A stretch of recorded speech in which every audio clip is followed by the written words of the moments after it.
What is up, everybody? It is Brian with First Shot Tactical, back with another video for you here today. And today we are going over finally the Strike Industries SMC Alpha. This is a P320 in a Strike Industries Alpha chassis here. Super slick setup, as you can see here. I have a couple other videos on the channel, but this is it fully put together. And I did go ahead and put 500 rounds through it. So we're going to talk about functionality, what I liked, didn't like in this video, and give you a full overview. So with that, let's go ahead and get into it. To start off, can we just appreciate how freaking cool this thing looks? I mean, this is literally something from like a future movie or future setting, you know? It is just so cool and so sci-fi like. Let's go ahead and go over some of the main features as far as this and why you might want to buy it. So the first thing let's go over here is the functionality as far as usability on this thing. Super slick setup, like I said here.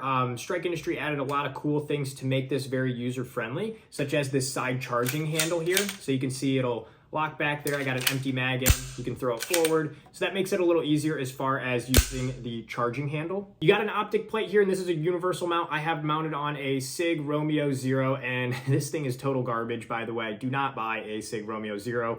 I got another video as to why, but put something better on it, but this is what I had laying around, so that's what I chose to use. Moving to the rear here, definitely pick up one of these. These are the Strike Industry stock or brace dual folding adapter. As you can see here, it does lock into place then, and then you can go ahead and swing it, and then if we want to go the other way, it'll go ahead and do that too. Super slick, definitely like this setup as a quick flip open, flip back, and it does lock.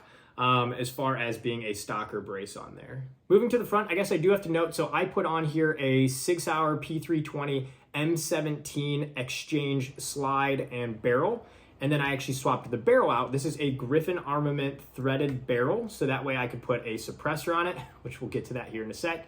But instead right now I do have this compensator, which does help a little bit there. On the front here then, you can't have a backpack gun without some extra magazines and a light or laser on here as well. So I have the TLR-8, which is a laser light combo, super easy to use here as you can see. And then also you have the mag extension that comes with the chassis here for you to quickly put in and out a new mag. So as far as doing a reload, it's simple as dropping this one, switching it there, super slick. So that's the overall functionality here. Again, super slick setup here, but let's go ahead and get into some of the issues I had with this. First thing that I want to point out right out of the box when I put this together is the screws on everything here. You can see I marked them with white paint marker here on everything because basically all of them came loose. The first ones I had issue with was the optic plate here. You can see I have them marked as well, but I went ahead and secured this optics plate down and they did start to walk out on me when I started shooting at first. I tried to torque this one down here, ended up threading the hole on this chassis.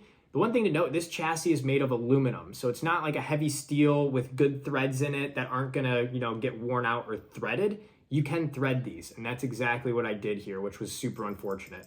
So I had to put some Teflon tape around my screw here and some blue Loctite to get it secure and snug. Is it as tight as I want? No, but I mean, it's a fix for now, I guess. The other big spot that I had issues with was right here on the gun. I actually had to put black tape over it, or electric tape.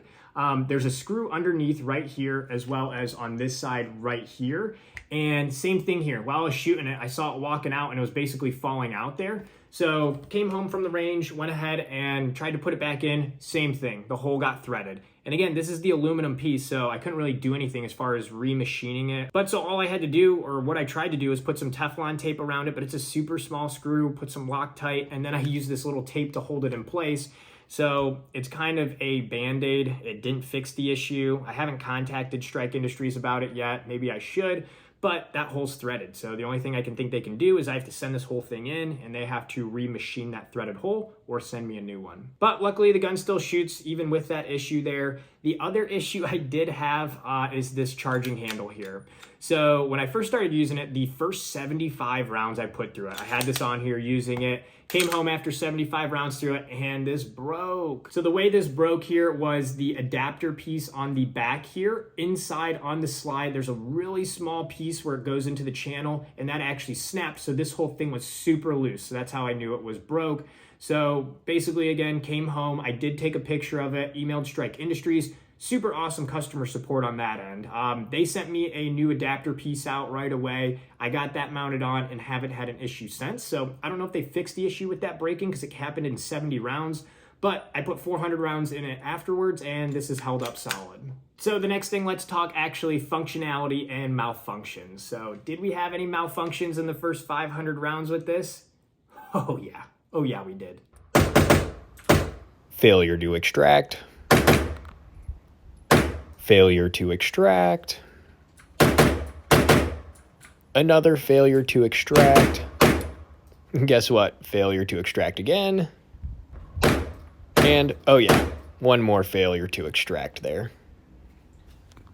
So this is actually my first P320 type platform that I owned. So when putting the first 500 rounds through it, we had many malfunctions. The primary one that we had though was a failure to extract.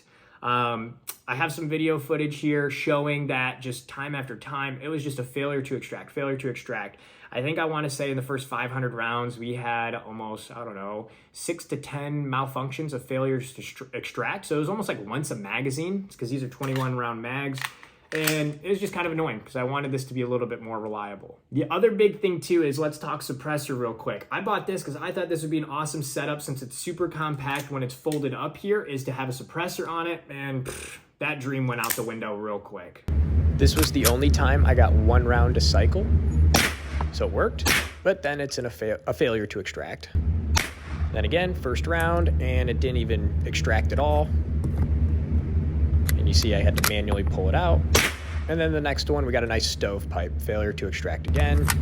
And just for good measure, you get the theme here, another failure to extract stovepipe. I did a lot of research online, and basically the Griffin Armament threaded barrel that I have here is the best option for doing a suppressor on a P320, but P320s in general, full size, have a terrible time being suppressed. The other thing I saw online is everyone recommended if you want to use a suppressor on a P320 full size is to get a Gray Ghost custom slide.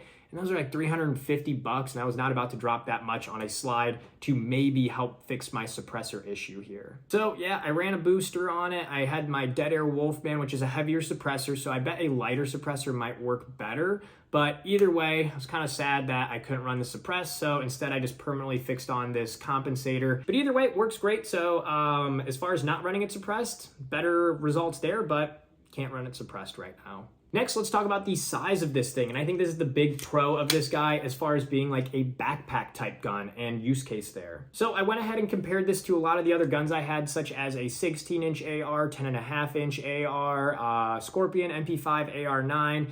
And you can clearly see this guy does come in as the smallest package in full configuration, full length, as well as the folded up version here.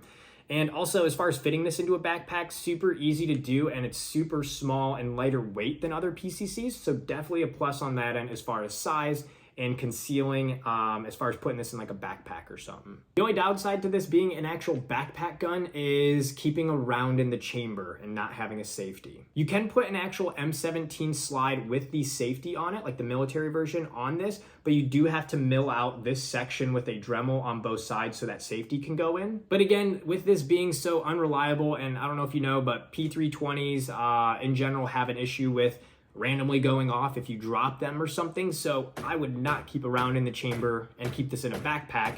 I would keep an empty chamber, pull it out of the backpack, and then rack that slide real quick. But that's some time lost during a situation like that. Overall, what's my final thoughts on this thing though? I like it a lot. I wish I could like it more though. Again, look-wise, aesthetic-wise, it is freaking sweet. Absolutely love it from that standpoint. Super compact gun. Am I going to use this as a backpack gun? No, I have better options than this, But this is just such a cool range toy to have, I think, and kind of like a flex on the pores type thing, because this guy is pretty expensive once you do add everything on it. But with it being that expensive, I wish it was a little bit more reliable. Overall though, still love this thing though. As far as playing with it, like I said, just doing a quick mag change like that is so easy, so much fun to do. Plinking steel targets, not a bad setup at all. Overall, that does it for this video here today. Let me know in the comments, what's your thoughts on this guy? I know the big competitor is the Flux Defense Raider or the Glock Flux Defense, but good luck getting one of those. That's one last thing I forgot to mention. Actually being able to buy one of these is exciting. They're in stock at a lot of places. You can actually buy the parts. Flux, dude, I've been on a wait list for 5 years now, I think. So definitely a plus there, but let me know in the comments what your thoughts are on this, or like a Flux Defense type Raider. Interested to hear that. If this was helpful, like and subscribe to the channel. Got a bunch of other videos up on this, as well as some other things going on here, and stay tuned for some more videos coming soon. But with that, have fun shooting, and we'll see you soon. Thanks, everybody.